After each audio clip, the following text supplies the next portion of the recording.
देखिए आज हम लोग सीखेंगे कि कोई भी सामान परचेज करते हैं ना, तो कई ऐसे मार्केट में मटेरियल है जिसमें बैच नंबर होता है, जैसे खाने पीने का सामान, मेडिसिन होता है ना, उसमें बैच नंबर के साथ ये भी रहता है कि उसका मैन्युफैक्चर डेट क्या है। मैन्युफैक्चर डेट का मतलब क्या होता है, यानी कि किस दिन वो बना और कितने दिन में खराब हो जाएगा, वो हो जाता है एक्सपायरी। तो कितने दिन में खराब होगा वो भी दिया रहता है, या डेट भी दिया रहता है कि किस महीने में खत्म हो जाएगा और किस तारीख को ये खराब हो जाएगा, यानी उसके बाद आप उसको यूज कीजिएगा तो वो आपका रिस्क होगा। समझ गए? तो इसी को बोलते हैं बैच नंबर, मैन्युफैक्चर डेट और एक्सपायरी डेट। तो इसके लिए सबसे पहले हमको क्या करना है, तो इसके लिए हमको सबसे पहले F11 करना होता है। अगर लैपटॉप है तो F11 के साथ दबाइए, और यहाँ पर देखिए लिखा हुआ है maintain for batches, maintain expiry date, उसके ऊपर में देखिए लिखा हुआ मेंटेन बैचेज दिया हुआ है। इनेबल बैचेज को यस कर दीजिएगा, ऑलरेडी यस था, कर सकते हैं। और मेंटेन एक्सपायरी डेट को भी यहाँ पे यस कर देना है और इसको एक्सेप्ट कर देना है इंटर इंटर करके।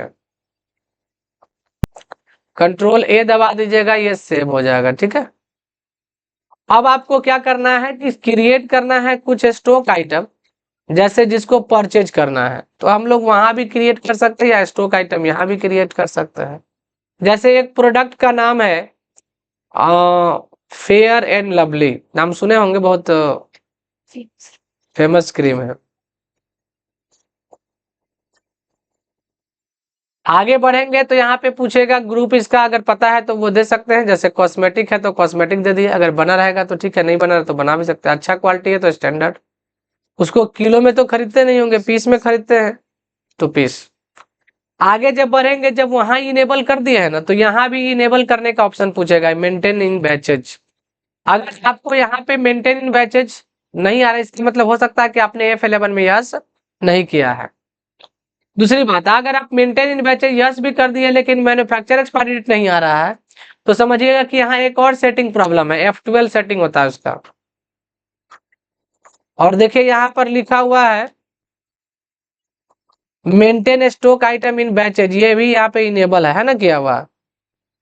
और यस तो है। हाँ, तो यस नहीं रहेगा तो आ तो रहा ही है, अगर नहीं आएगा इसके लिए बोल रहे हैं। तो यहाँ पे मैन्युफैक्चरिंग डेट को क्या कर देंगे, यहाँ पे यस कर देंगे, और एक्सपायरी डेट को भी यहाँ यस कर। अब जिस आइटम में आप यस नो यस कर दिए बैच नंबर मैन्युफैक्चर डेट, तो उसको परचेज करते समय उसको देना ही पड़ेगा। अब जैसे हम एक सामान अभी बनाए राइस, और राइस किराना सामान है तो किराना दे दिए, अच्छा स्टैंडर्ड, और दे दिए किरा केजी में। लेकिन हम इसमें बैच नंबर नहीं दिए, क्योंकि राइस में लगभग अगर पैकेट वाला रहेगा तो देगा बैच नंबर, नहीं है तो बैच नंबर नहीं भी रखता खुला वाला। और इसको एक्सेप्ट कर दिए, तो इसमें तो बैच नंबर हम दिए नहीं। अब हम लोग परचेज करने का एंट्री करते हैं, F9 नहीं करते होंगे। तो जब परचेज करने जाइएगा ना तो F9 आ जाएगा, और यहाँ पे हम लोग सप्लायर का बिल नंबर दे देते हैं, पार्टी डिटेल्स जिससे परचेज कर रहे हैं, तो कैश में खरीद रहे हैं तो कैश दे देंगे। फिर पार्टी का डिटेल्स देने के बाद यहाँ पे परचेज का लेजर आपको देना होता है, अगर बना हुआ रहेगा तो हमको बनाने की आवश्यकता नहीं है। परचेज अकाउंट का लेजर कैसे बनाना है मालूम चल ही गया होगा, क्रिएट से। और यहीं पे हम जैसे खरीद रहे हैं क्या चीज, तो फेयर लवली। देखिए गोडाउन पूछा, अब हमारे पास गोडाउन बना हुआ है तो गोडाउन भी दे सकते हैं। अब पूछेगा कि यहाँ पे बैच नंबर क्या है, लिस्ट ऑफ एक्टिव बैचेज, तो ये आपको कहाँ मिलेगा, या तो आपके बिल जो मिला है उस बिल पे लिखा होगा, या उस प्रोडक्ट के ऊपर भी बैच नंबर रहता है, वो बैच नंबर यहाँ चढ़ा दीजिएगा। जब आगे बढ़ेंगे तो यहाँ पूछेगा अकाउंट एक्चुअल कितना क्वांटिटी है, तो 10 को खरीदे हैं 10 को, और रेट इसका कितना है, तो एक का रेट 65 लगा हमको खरीदने पे तो वो दे दिए। अब यहाँ पे मैन्युफैक्चर कब हुआ है, देखिए हमारा जो ट्रांजैक्शन एंट्री हो रहा है 1 अप्रैल 25 को हो रहा है, यहाँ दिख रहा है हल्का सा, तो उससे पहले ही ना बना होगा, पहले अप्रैल में बना होगा, मार्च में हो सकता है, फरवरी में, जनवरी में, कभी भी बना हो सकता है। तो हमने दे दिया जनवरी 2025। अब एक्सपायरी अगर 2 महीने में होगा तो 2M दे देंगे तो 2 मंथ हो जाएगा। 2 ईयर में होगा तो 2Y दे देंगे। अब 5 दिन में हो रहा तो 5D लिख देंगे।